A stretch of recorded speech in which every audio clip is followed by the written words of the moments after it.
হিমা দাস ঢিঙৰ সৰু গাঁৱৰ ছোৱালীজনী যিয়ে বিশ্বক দেখুৱাইছিল অসমৰ শক্তি। এজন কৃষকৰ জীয়ৰী, অসমৰ এখন সৰু গাঁৱত ডাঙৰ হোৱা এজনী ছোৱালী, যাৰ হাতত নাছিল আধুনিক সুবিধা, নাছিল ডাঙৰ ডাঙৰ ষ্টেডিয়াম, কিন্তু আছিল এটা সপোন, আৰু সেই সপোন পূৰণ কৰিবলৈ অসীম সাহস। এইজনী ছোৱালীয়ে সমগ্ৰ বিশ্বক দেখুৱাই দিলে যে অসমৰ মাটিৰ শক্তি কিমান। আজিৰ এই ভিডিঅ'ত আমি জানিম ঢিং এক্সপ্ৰেছ নামেৰে পৰিচিত হিমা দাসৰ অনুপ্ৰেৰণামূলক জীৱন কাহিনী। শৈশৱ আৰু পৰিয়াল। 2000 চনৰ 9 জানুৱাৰীত নগাঁও জিলাৰ ঢিঙৰ ওচৰৰ কান্দুলিমাৰী গাঁৱত জন্ম হৈছিল হিমা দাসৰ।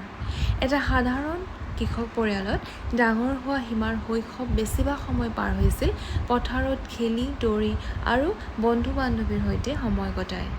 সৰুৰে পৰা তেওঁ ফুটবল খেলিবলৈ ভাল পাইছিল।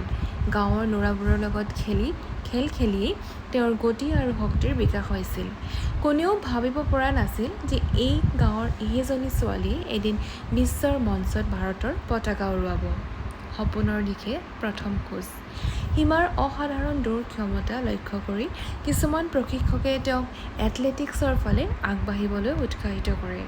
তেওঁ গুৱাহাটীলৈ আহি পেছাদাৰী প্ৰশিক্ষক ল'বলৈ আৰম্ভ কৰে। পৰিয়ালৰ পৰা দূৰত কঠোৰ অনুশীলন আৰু নতুন জীৱনৰ সৈতে খাপ খুৱাই লোৱাটো সহজ নাছিল, কিন্তু হিমাই হাৰ মানিবলৈ শিকাই নাছিল। ইতিহাস গঢ়া সেই মুহূৰ্ত।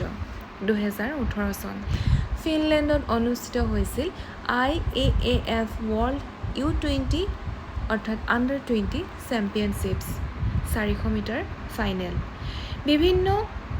বিশ্বৰ বিভিন্ন দেশৰ প্ৰতিভাশালী খেলুৱৈৰ মাজত দৌৰি আছিল অসমৰ এজন ছোৱালী, আৰু তাৰ পিছত হিমা দাসে সকলোকে পিছ পেলাই প্ৰথম স্থান অধিকাৰ কৰিলে। সেই মুহূৰ্ততে ইতিহাস সৃষ্টি হ'ল। হিমা দাস বিশ্ব পৰ্যায়ৰ ট্ৰেক ইভেণ্টত স্বৰ্ণ পদক জয় কৰা প্ৰথমগৰাকী ভাৰতীয় এথলীট হ'ল। অসম আনন্দত উল্লাসিত হৈ পৰিল। সমগ্ৰ ভাৰত গৌৰৱেৰে ভৰি পৰিল। সংগ্ৰাম, আঘাত আৰু পুনৰ উত্থান।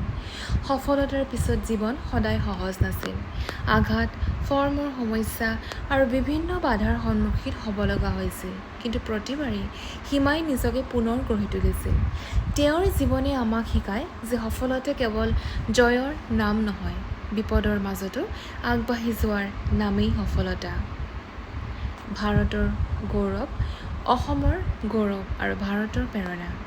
আজিও হিমা দাস লাখ লাখ যুৱক যুৱতীৰ বাবে অনুপ্ৰেৰণাৰ উৎস। তেওঁৰ জীৱন কাহিনী দেখুৱাইছে যে সপোন ডাঙৰ হ'ব লাগে, জন্মস্থান ডাঙৰ হ'ব নালাগে। সমাপ্তি। ঢিঙৰ সেউজীয়া পথাৰৰ পৰা বিশ্বৰ দৌৰপথলৈ হিমা দাসৰ সেই যাত্ৰা কেৱল এজন খেলুৱৈৰ কাহিনী নহয়, ই হৈছে অধ্যাৱসায়, আত্মবিশ্বাস আৰু সপোনৰ এক জয়গাথা। আপুনি যদি হিমা দাসৰ এই কাহিনীৰ পৰা অনুপ্ৰাণিত হৈছে, তেন্তে এই ভিডিঅ'টো লাইক, শ্বেয়াৰ আৰু ছাবস্ক্ৰাইব কৰিবলৈ নাপাহৰিব।